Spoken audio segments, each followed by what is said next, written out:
Hello and welcome to all my dear students. आप सभी बच्चों का एक बार फिर से जैम कैम यूट्यूब चैनल पे स्वागत किया जाता है और इस वीडियो में हम डिस्कस करेंगे previous year question of IIT JAM and GATE examination of chapter bio inorganic chemistry. Very very important. चलिए स्टार्ट करते हैं इस वीडियो को। तो भाई जैम कैम यूट्यूब चैनल हो गया अपना। उसके बाद इस बार मैंने आपका है ना जैम के साथ साथ गेट के भी प्रीवियस ईयर लिए हैं, क्योंकि एक जैसा ही है सब कुछ, ठीक है। क्योंकि गेट के और कोई ज्यादा इतना हाई लेवल के क्वेश्चन नहीं है दोनों, और कुछ क्वेश्चन मैंने सीएसआर नेट के भी लिए हैं, ठीक है ना। चलिए, तो चैप्टर का नाम है हमारा बहुत ही प्यारा बायो इनऑर्गेनिक केमिस्ट्री। चलिए शुरुआत करते हैं भाई। उससे पहले इंट्रोडक्शन हमारा थोड़ा सा, अगर आपको ये चैप्टर वाइज की एक प्लेलिस्ट मिलेगी जिसमें मैंने जैम के बहुत सारे चैप्टर्स के प्रीवियस ईयर सोल्व करवाए हैं, है ना। उसके बाद अगर आप मुझसे पढ़ना चाहते हैं, मेरे कोर्स ज्वाइन करना चाहते हैं, तो पढ़ रहे आईआईटी जैम केमिस्ट्री के नाम से आपको एप्लीकेशन मिलेगी प्ले स्टोर के ऊपर। उसके बाद अगर आप इस लेक्चर की पीडीएफ चाहते हैं तो वो आपको मिलेगी जैम कैम 2020 टेलीग्राम चैनल पे। और अगर आपको कोर्स के रिगार्डिंग कोई इंक्वायरी है तो आप मुझे इस व्हाट्सएप नंबर पे मैसेज कर सकते हैं, कॉल कर सकते हैं। चलिए, अब बातें हुई बहुत, अब आते हैं क्वेश्चन की तरफ। तो सबसे पहला क्वेश्चन आपका जैम 2020 का जबरदस्त लेवल का क्वेश्चन है ना, बहुत ही बेहतरीन क्वेश्चन पूछा गया है ना। One of the toughest question मैं कह सकता हूं, कंफ्यूजिंग क्वेश्चन था, थोड़ा सा ट्रिकी क्वेश्चन था। जैम 2020 क्या बोला गया?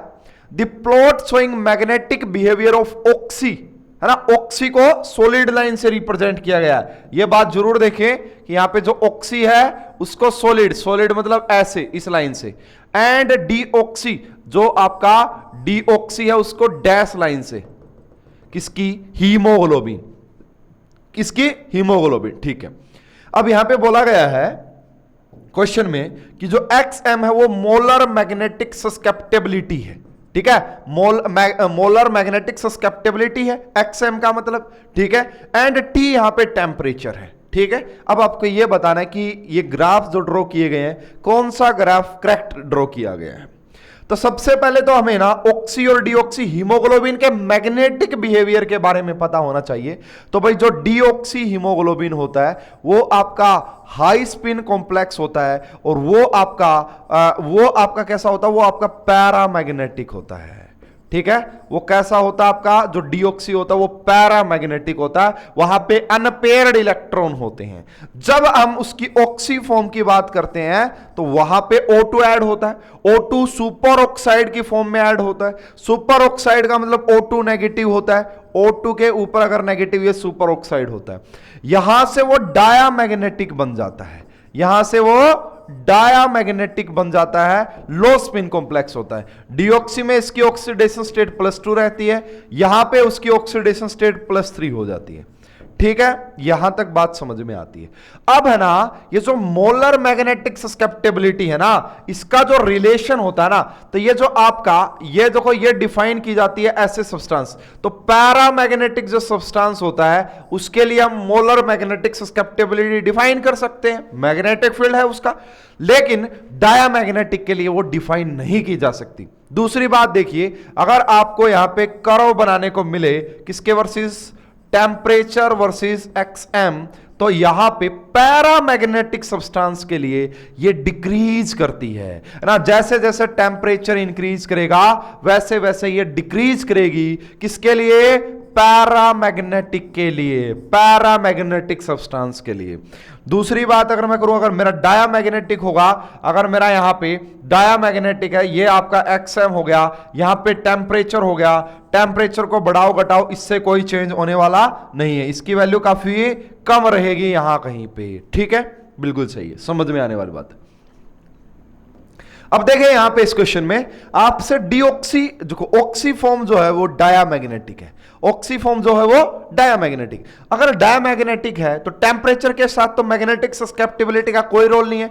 यानी कि अब ये देखो ऑक्सी फॉर्म वाली सॉलिड लाइन है, तो देखो सॉलिड लाइन कहां पे चेंज हो रही है और कहां पे चेंज नहीं हो रही है। देखो सॉलिड लाइन यहां पे कांस्टेंट है, ठीक है जी, यहां पे भी कांस्टेंट है, ठीक है जी, यहां पे इंक्रीज डिक्रीज कर रही है, हटा दो इसको, ये पॉसिबल नहीं होगा, ये पॉसिबल नहीं होगा, ठीक है। ये बात हमें समझ में आती है। एक और इसमें जो बच्चों को ध्यान में नहीं रही बात, यहां पे जो ग्राफ बनाया गया है वो XM.T XM डॉट टी, यानी कि मल्टीप्लाई, यानी कि यहां पे जो ग्राफ बनाया गया ना वो XM और T का नहीं बनाया गया, यहां पे जो ग्राफ बनाया गया वो XMT वर्सेस T का बनाया गया है। ये वाला पॉइंट एक बहुत ही इंपॉर्टेंट था, इसके वर्सेस ये। अब देखो भाई, हमें पता है अगर टेम्परेचर कट जाए, टेम्परेचर बढ़ा रहे हो तो इसकी ओवरऑल वैल्यू भी बढ़ेगी, इसका मतलब ये भी क्या हो जाएगी, ये कांस्टेंट हो जाएगी। क्या हो जाएगी, ये कांस्टेंट।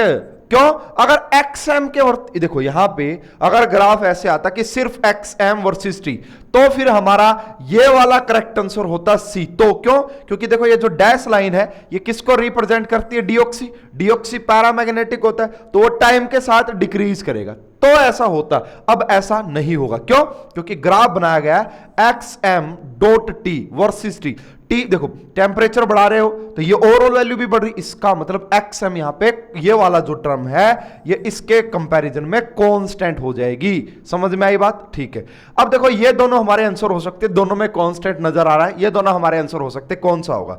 अब ये डैश लाइन किसके लिए होती थी भाई? ऑक्सी के लिए। ऑक्सी डायमैग्नेटिक होता है तो उसकी मैग्नेटिक सस्केप्टिबिलिटी कम रही होगी, उसकी मैग्नेटिक सस्केप्टिबिलिटी कम रही होगी, है ना? तो यहां पे देखो कम है और यहां पे जो ये पैरामैग्नेटिक इसके लिए ज्यादा है, इसका मतलब इस क्वेश्चन का जो करेक्ट आंसर आया ना वो ए आएगा। ए इज द करेक्ट आंसर। समझ में आ? ये क्यों नहीं आ? क्योंकि इसकी ज्यादा नहीं हो सकती डायमैग्नेटिक की, ये दोनों एलिमिनेट कर ही दिए थे।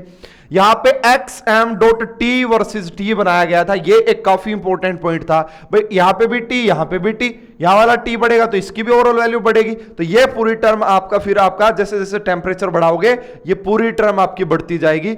डिक्रीजिंग ऑर्डर वाला यहां पे कोई भी फंडा नहीं आएगा।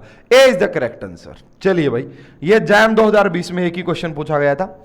नेक्स्ट क्वेश्चन जैम 2019 का, तो आसान सा क्वेश्चन है। बोला गया है यहां पे कि जो मायोग्लोबिन होता है उसके अंदर कौन सी मेटल प्रेजेंट होती है?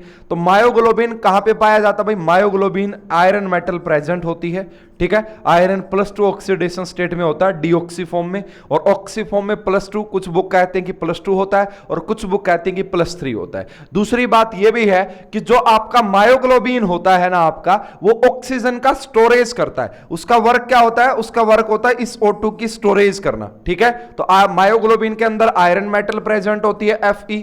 इसी प्रकार हीमोसाइनिन, दो नाम आ रहे हैं हीमोसाइनिन में, एक हीमोवर्ड और एक साइनिन, दोनों ही इसके अंदर प्रेजेंट नहीं होते। हीमोसाइनिन आपका नॉन हेमे ग्रुप होता है। दूसरी बात, साइनिन का मतलब यहां पे कोई साइनाइड नहीं होता, यहां पे कॉपर मेटल प्रेजेंट होती है ना। तो हीमोसाइनिन की बात करोगे तो यहां पे कॉपर मेटल प्रेजेंट होती है। अगर आप विटामिन B12 की बात करोगे तो यहां पे आपका कोबाल्ट +3 ऑक्सीडेशन स्टेट में होता है, ठीक है जी। तो ये हमारा इस क्वेश्चन का करेक्ट आंसर आना था। तो यहां से कौन सा हमारा करेक्ट बनता है? करेक्ट बनता है C, iron copper cobalt, iron copper cobalt.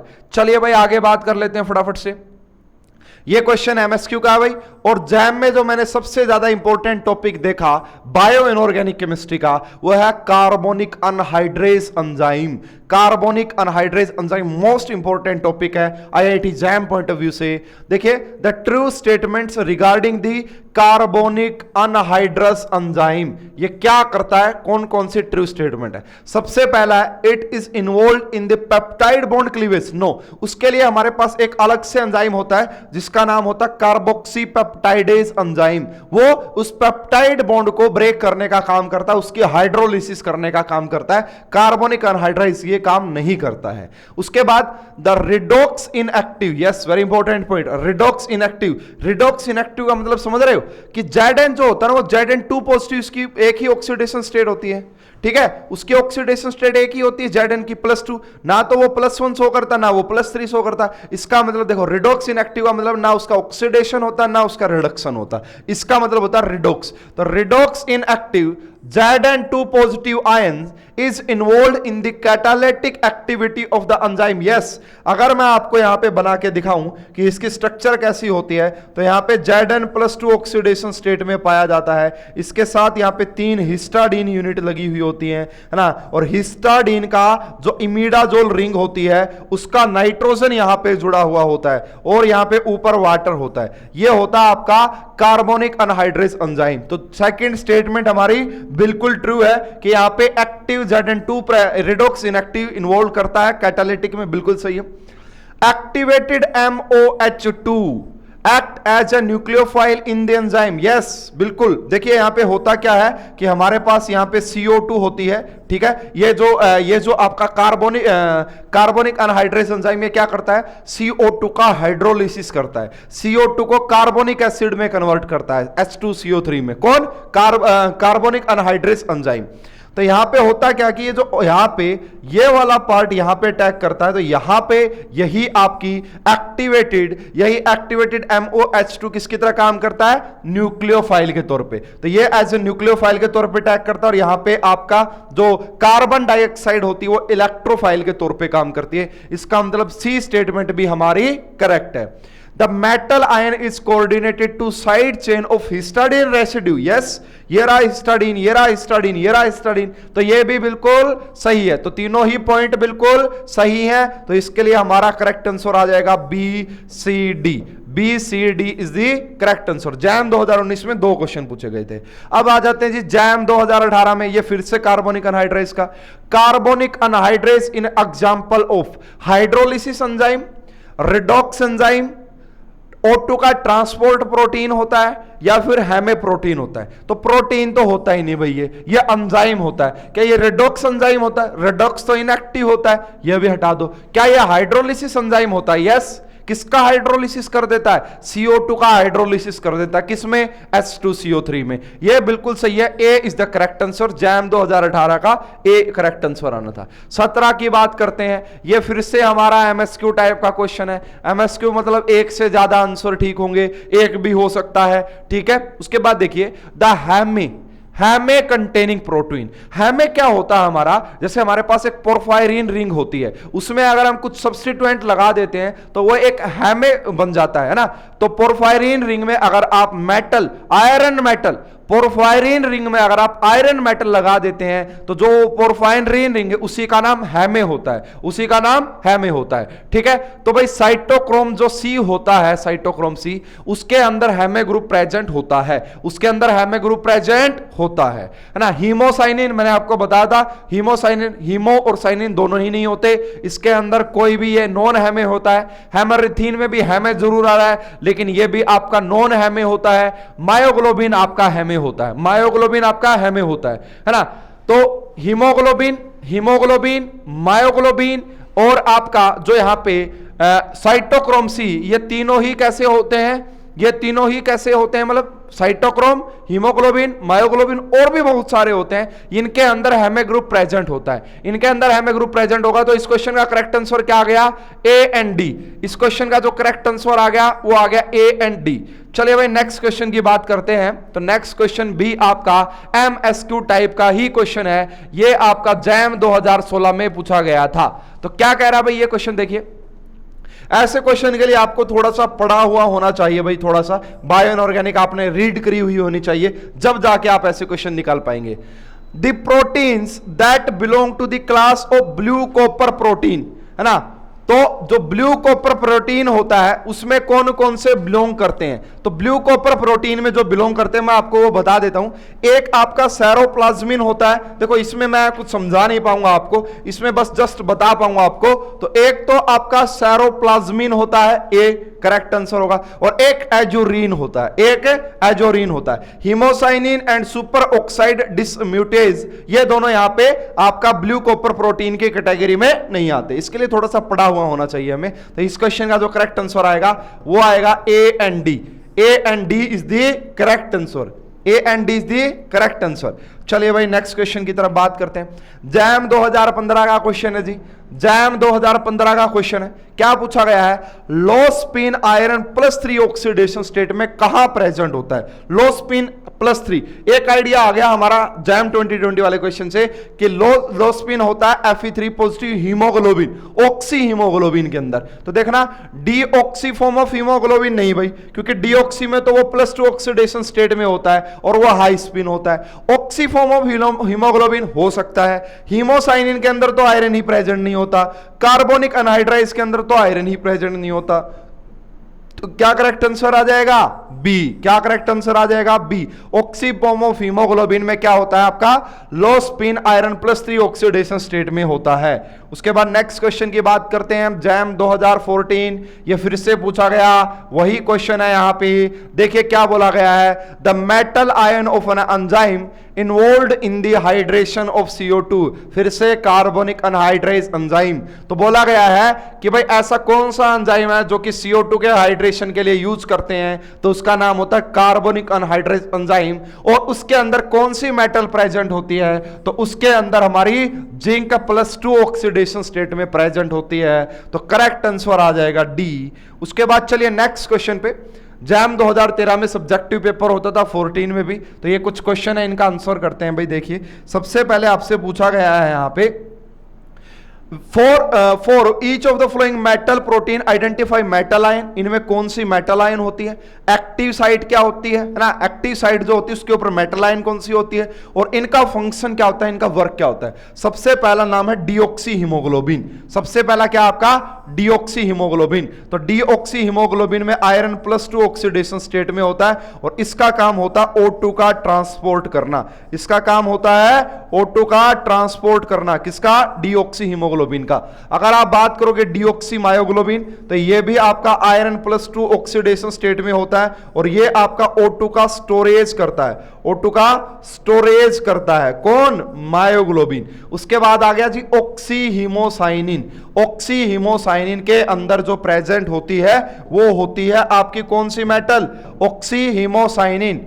तो ऑक्सी हीमोसाइनिन जो है उसके अंदर आपका कॉपर प्रेजेंट होती है +2 ऑक्सीडेशन स्टेट में। कॉपर प्रेजेंट होती है +2 ऑक्सीडेशन स्टेट में, और इसका भी काम होता है O2 का ट्रांसपोर्ट करना। O2 का नॉन है में O2 ट्रांसपोर्ट होता है ये ना, तो आप इसे लिख सकते हैं, ये आपका नॉन है में O2 का ट्रांसपोर्ट ही करता है, ये वाला भी आपका है ना।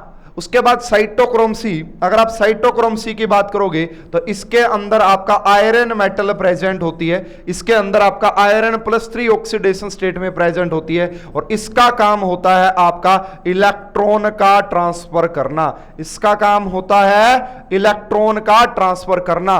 कार्बोनिक अनहाइड्राइज जो है आपका, उसके अंदर जो मेटल प्रेजेंट होती है वो Zn2 पॉजिटिव होती है, और इसका काम होता है आपका कैटालिटिक हाइड्रेशन ना, कैटालिटिक हाइड्रेशन है ना, catalytic hydration of CO2, of CO2। तो ये थी जी हमारी कुछ यहां पे इस क्वेश्चन का आंसर। इनसे एज इट इज कोई एक आपका MCQ बना के दे सकता है 21 में। तो ये था हमारा जैम 2013। तो भाई जैम के इतने ही क्वेश्चन थे, जैम के इतने ही क्वेश्चन पूछे गए हैं बायो इनऑर्गेनिक से, सारे मैंने करवा दिए। अब बात करते हैं गेट की, क्योंकि गेट के भी आपके एग्जाम में पूछे जा सकते हैं। तो गेट 2020 का सबसे पहला क्वेश्चन, तो क्या कहा जा रहा है, in oxy hemocyanin the coordination number, mode of oxygen binding है ना, and colour the net magnetic behaviour of the copper ions. तो ऑक्सी हीमोसाइनिन की स्ट्रक्चर हमें पता होनी चाहिए। तो ऑक्सी हीमोसाइनिन का क्या होता है, देखो भाई जो कॉपर, मैं पहले डीऑक्सी बना देता हूं।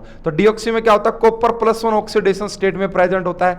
यहां पे भी एक हिस्टा होती है, हिस्टाडीन यूनिट होती है, यहां पे भी हिस्टाडीन यूनिट होती है, सेम यहां पे भी हिस्टाडीन होती है, सेम यहां पे भी हिस्टाडीन होती है, सेम यहां पे भी हिस्टाडीन होती है, और ये ऐसे एक दूसरे से जुड़ी हुई होती है। ये डीऑक्सी हीमोसाइनिन है। ये कौन सा होता है हमारा? डीऑक्सी हीमोसाइनिन होता है। अगर आप इसके अंदर इसका ऑक्सीडेशन करते हैं तो पहला क्वेश्चन यह आता है कि भाई अगर आप इसका ऑक्सीडेशन O2 को इसके अंदर डालोगे तो वो जो O2 है वो किस फॉर्म में ऐड होगा, सबसे इंपॉर्टेंट पॉइंट ये है। तो वो ऐड होता है भाई आपका O2 नेगेटिव की फॉर्म में, है ना। जो आपके पास देखो एक होता है हीमोग्लोबिन, एक होता है मायोग्लोबिन, उन दोनों में जो O2 ऐड होता है वो सुपर ऑक्साइड की फॉर्म में होता है। उसका मतलब होता है O2 के ऊपर एक नेगेटिव होना।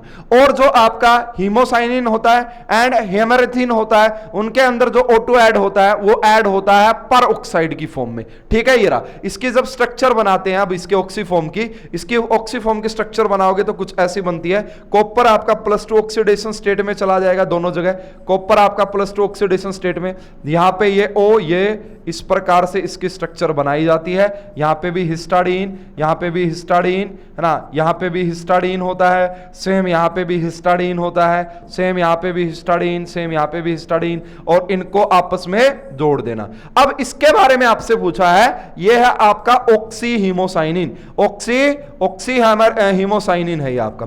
तो पहली बात तो ये जो O2 ऐड होता है किस फॉर्म में, पर ऑक्साइड की फॉर्म में होता है। और कोऑर्डिनेशन नंबर भी पूछा है, तो देखो इसका कोऑर्डिनेशन नंबर अगर आप देखोगे तो कितना आएगा आपका, 1 2 3 4 5, इसका जो कोऑर्डिनेशन नंबर है वो 5 आ जाएगा, कोऑर्डिनेशन नंबर 5 आ जाओ जी। क्वेश्चन क्या कहता है देखो यहाँ पे, ऑक्सी हीमोसाइनिन, तो कोऑर्डिनेशन नंबर कितना, 5। सबसे पहली बात तो कोऑर्डिनेशन नंबर 4 नहीं होगा, हटा दो, 4 नहीं होगा, हटा दो, यहां पे भी 5, यहां पे भी 5, ठीक है। उसके बाद O2 यहां पे सुपर ऑक्साइड दिखाया गया, हटा दो, यहां पे O2 नेगेटिव पर ऑक्साइड दिखाया गया। इसका जो कलर होता है वो ब्लू कलर का होता है, इसे ब्लू ब्लड के नाम से भी जानते हैं, है ना, याद रखना भाई। जो ऑक्सी हीमोसाइनिन होता है ना, इसका कलर होता है ब्लू कलर का, और इसे हम ब्लू ब्लड के नाम से भी जानते हैं, ब्लू ब्लड के नाम से भी जानते हैं।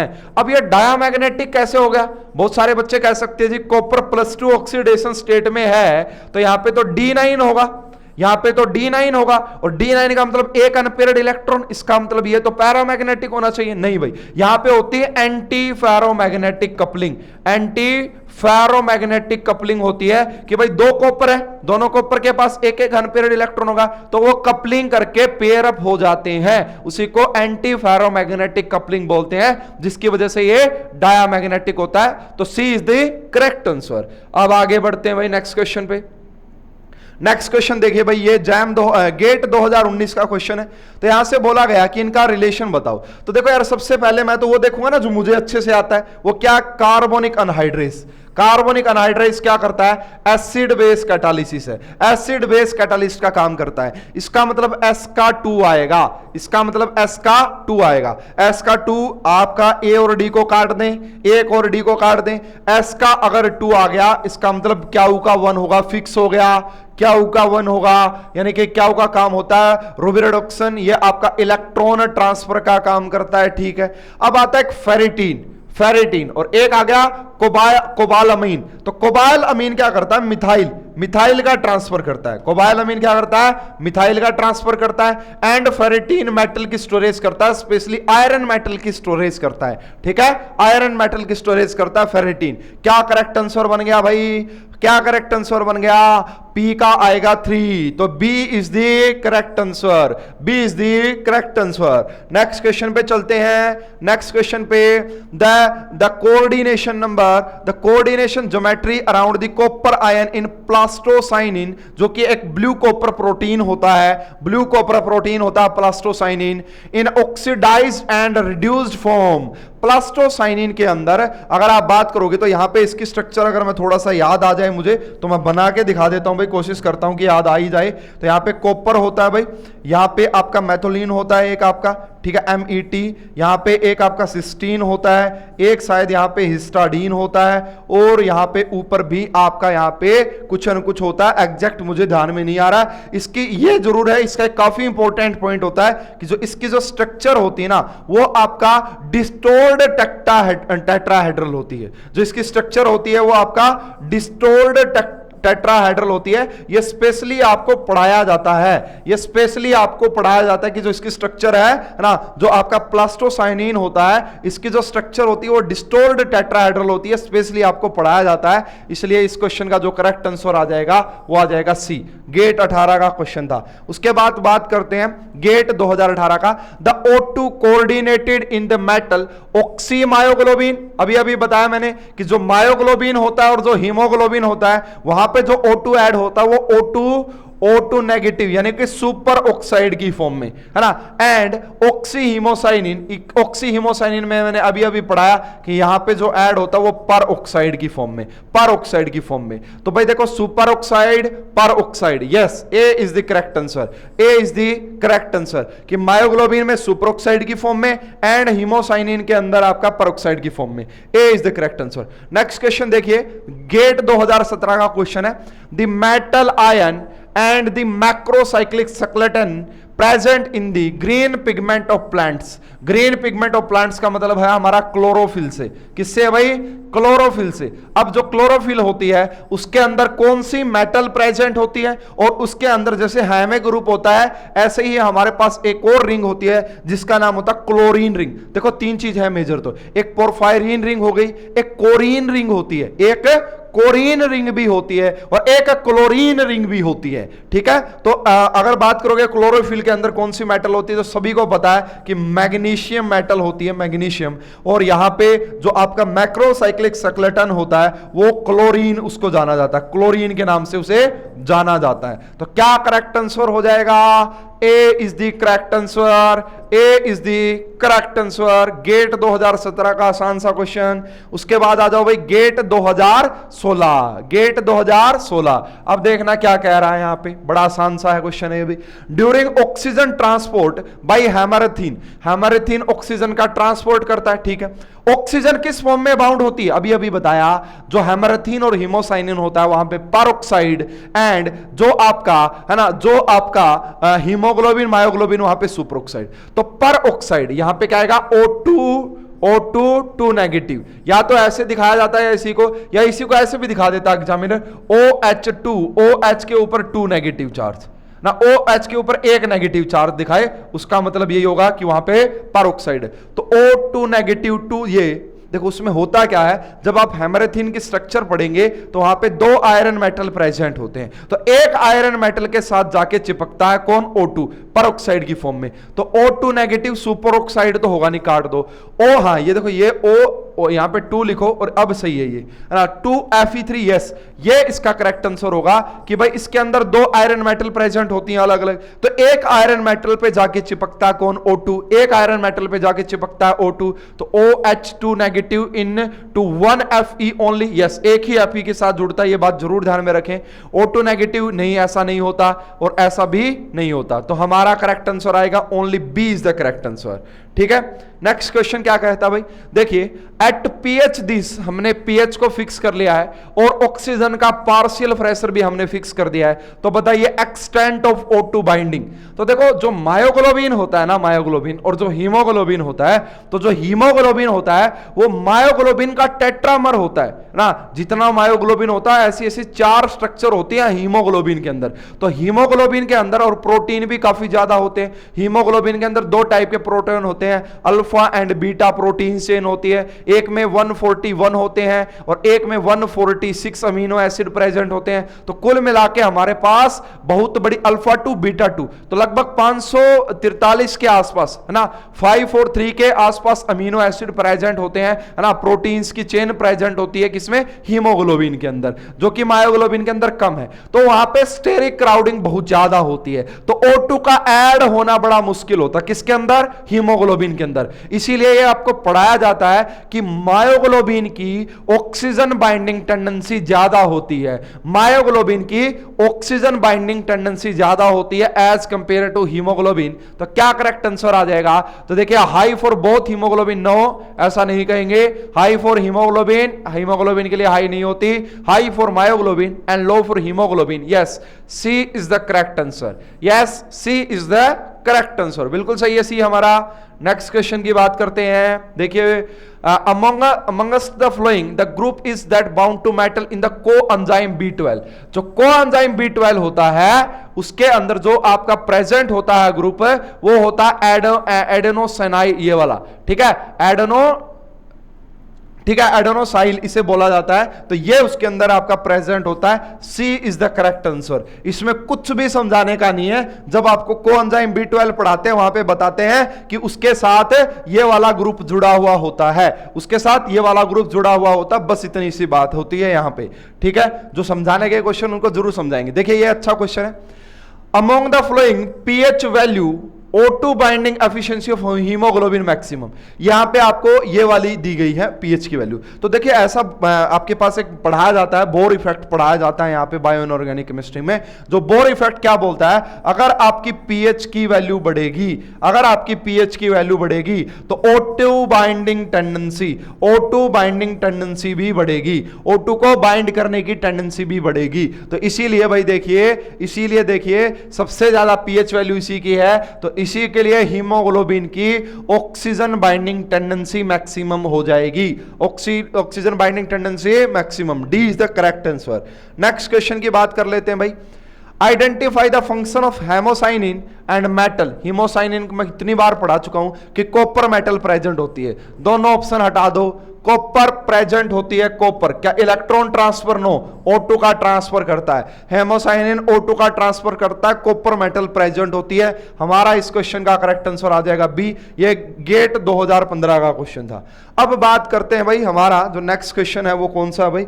गेट का हो गया 15 का, अब आएगा नेट का। हाँ, ये दिसंबर नेट का क्वेश्चन है, ये तो बड़ा आसान सा ही क्वेश्चन है ना। दिसंबर नेट का, अभी जो रिसेंटली नेट का एग्जाम हुआ लास्ट, उसका ये क्वेश्चन है। तो बोला गया है यहाँ पे मेटल है, एंजाइम है और उनका एंड प्रोडक्ट है, ठीक है। तो सबसे पहले मैंने देखा जिंक का रिलेशन कार्बोनिक अनहाइड्राइज, और फाइनल जो प्रोडक्ट मिलता है वो मिलता है कार्बोनिक एसिड, ठीक है। तो इससे मैं ये कह सकता हूं कि बी के आगे लिखूंगा फर्स्ट और उसके आगे लिखूंगा जेड। ऐसा देखो कहां पे प्रेजेंट है, बी के आगे फर्स्ट जेड, एक में ही प्रेजेंट है। किसमें? सिर्फ पहले में प्रेजेंट है। देखो यहाँ पे बी के आगे आई, इसीलिए अगर आपको एक भी पता हो ना तो भी आपका क्वेश्चन सोल्व हो जाता है, ठीक है। अब दूसरी बात ये भी देख लो, for example future point of view से यहां से ये पता लग गया कि जो निकल होता है वो आपका कोएंजाइम F430 के अंदर होता है, और ये वाला जो है आपका मीथेन गैस निकालता है। एंड प्रोडक्ट क्या निकलता है? मीथेन गैस, ठीक है। उसके बाद जो मोलिब्डेनम होता है वो पाया जाता है जंथाइन ऑक्सीडाइज में, और इससे यूरिक एसिड मिलता है। ये सब पढ़ाया मैंने अच्छे से। तो ए इज द करेक्ट आंसर। ये वाला क्वेश्चन जो है नेक्स्ट लास्ट क्वेश्चन, और काफी अच्छे लेवल का क्वेश्चन था, बच्चों को काफी कंफ्यूज किया गया। CSR नेट का है, इसमें ऑर्गेनिक कोऑर्डिनेशन केमिस्ट्री है ना, इसमें कोऑर्डिनेशन केमिस्ट्री का यूज करवाया गया बच्चे का। देखना क्या कहा गया, complexes which has unpaired electron is equal to iron center in oxymoglobin। अब देखना यार, दो चीजें हैं oxymoglobin को लेके। कुछ बुक्स और कुछ स्ट्रक्चर ये कहती हैं कि जो oxymoglobin होता है वो +2 ऑक्सीडेशन स्टेट में ही पाया जाता है ना। कुछ स्ट्रक्चर ऐसी एक्सप्लेन करती हैं, बट कुछ स्ट्रक्चर ऐसी भी होती हैं जो कहती हैं भाई अगर oxymoglobin है, अगर O2 जुड़ेगा तो उसकी ऑक्सीडेशन स्टेट देखो, O2 oxymoglobin के अंदर O2 किस फॉर्म में आ जाता है? O2 नेगेटिव की फॉर्म में। तो ये O2 नेगेटिव आया है, अगर आयरन पहले +2 था डीऑक्सी फॉर्म में, अगर ये नेगेटिव आया तो सीधी सी बात है Fe3 पॉजिटिव हुआ होगा। तो इसका मतलब है कि कुछ बुक्स लिखती हैं Fe3 पॉजिटिव भी होगा। तो इसीलिए भाई हमें Fe3 पॉजिटिव मान के ये क्वेश्चन सोल्व करना पड़ेगा तो होगा, वरना ये क्वेश्चन सोल्व नहीं होने वाला। और नेट ने भी जो आंसर दिया वो 3 ही माना। तो देखना Fe3 पॉजिटिव का मतलब होता है D5 से, Fe3 पॉजिटिव का मतलब होता है D5 से, यानी कि यहां पे 5 अनपेयर्ड इलेक्ट्रॉन होंगे। कितने अनपेयर्ड इलेक्ट्रॉन होंगे? सॉरी, ऑक्सीफॉर्म जो होती है वो आपका लो स्पिन होती है, ऑक्सीफॉर्म जो होती है वो आपका लो स्पिन होती है। इसीलिए भाई आप जब इनकी पेयरिंग दिखाएंगे यहाँ पे 1 2 3 4 5, 1 2 3 4 5, अब ये वाला निकलेगा यहाँ पे एक अनपेयर्ड इलेक्ट्रॉन। कितना?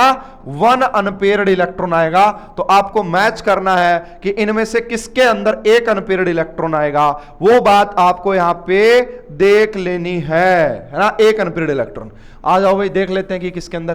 देखो सबसे पहले आ गया आपका Fe3 पॉजिटिव है और OX है। अब OX है ना जो आपका, वो वीक फील्ड लिगेंड होता है, ठीक है। अगर मैं यहां पे बात करूं आपका क्या है यहाँ पे Fe+3 ऑक्सीडेशन स्टेट में, इसका मतलब D5, बट यहाँ पे OX है जो कि आपका एक लिविंग ग्रुप होता है, जो कि आपका जो है वो आपका एक तो आपका स्ट्रॉन्ग फील्ड लिगेंड होते हैं और एक वीक फील्ड लिगेंड होते हैं। तो ये वीक फील्ड लिगेंड होता है, इसलिए यहाँ पे 5 अनपेयर्ड इलेक्ट्रॉन रहे होंगे, क्योंकि यहाँ पे कोई पेयरिंग होने वाली नहीं है, यहाँ पे कोई पेयरिंग होने वाली नहीं है। इसका मतलब ए ऑप्शन को काट दें, ए ऑप्शन नहीं होगा, इसका मतलब ए ऑप्शन नहीं होगा। तो जिनके अंदर भी ए ऑप्शन है उनको उड़ा दो, ए, इसका मतलब हमारा फर्स्ट आंसर होने वाला नहीं है। उसके बाद देखना FE है, FE3 और CN है यहाँ पे, है ना, FE है ना, यहाँ पे क्या FE3 पॉजिटिव और CN है, FE3 पॉजिटिव मतलब D5 और CN का मतलब होता है स्ट्रॉन्ग फील्ड लिगेंड। इसका मतलब यहाँ पे एक अनपेयर्ड इलेक्ट्रॉन होगा, बिल्कुल सही है। इसका मतलब जहां पे B है वो हमारा आंसर हो सकता है। तो क्या मैं इसको भी काट दूं, क्या मैं इसको भी काट दूं,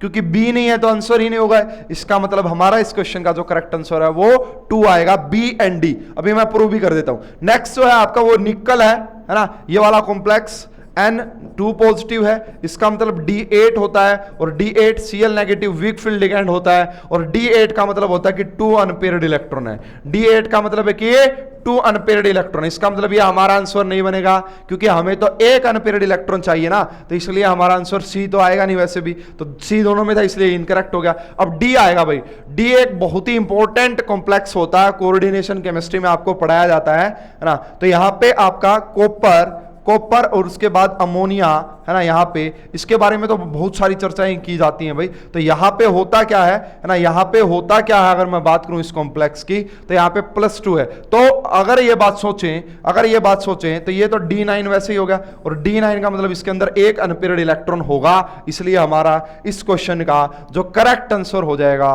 वो हो जाएगा आपका B एंड D। तो जी ये था हमारा बायो इनऑर्गेनिक केमिस्ट्री का सेशन। मैंने आपको जैम के सारे क्वेश्चन सोल्व करवा दिए, मैंने आपको गेट के सारे क्वेश्चन सोल्व करवा दिए और मैंने कुछ क्वेश्चन आपका CSR नेट के भी सोल्व करवा दिए जो कि अभी रिसेंटली पूछे गए थे। तो आपका काम तो पता ही है। अब मैंने देखो लेवल बढ़ाना स्टार्ट कर दिया है, मैंने जैम के साथ गेट भी ले लिया, नेट भी ले लिया है। अब आपके लाइक शेयर और है ना कमेंट्स का लेवल भी बढ़ना चाहिए, है ना भाई। इस बार टारगेट्स अपने आप रख लो, ठीक है। जितने लाइक करोगे उतना अच्छा, जितना बढ़िया सपोर्ट करोगे उतनी ज्यादा वीडियो आपके लिए डालूंगा, है ना। जितना ज्यादा शेयर करोगे उतने ज्यादा बच्चे जुड़ेंगे और जितने ज्यादा बच्चे जुड़ेंगे वो ज्यादा डिमांड रखेंगे और ज्यादा डिमांड रखेंगे तो काम भी ज्यादा किया जाएगा। तो भाई ये था हमारा ये सेशन। आप सभी हमारी जो ये प्रीवियस ईयर की जो आपकी प्लेलिस्ट चल रही है, क्वेश्चन सीरीज चल रही है, इसको आप जबरदस्त एंजॉय कर रहे होंगे और मजा आ रहा होगा। तो अभी के लिए इतना ही। आप सभी बच्चों का बहुत बहुत धन्यवाद। Thank you.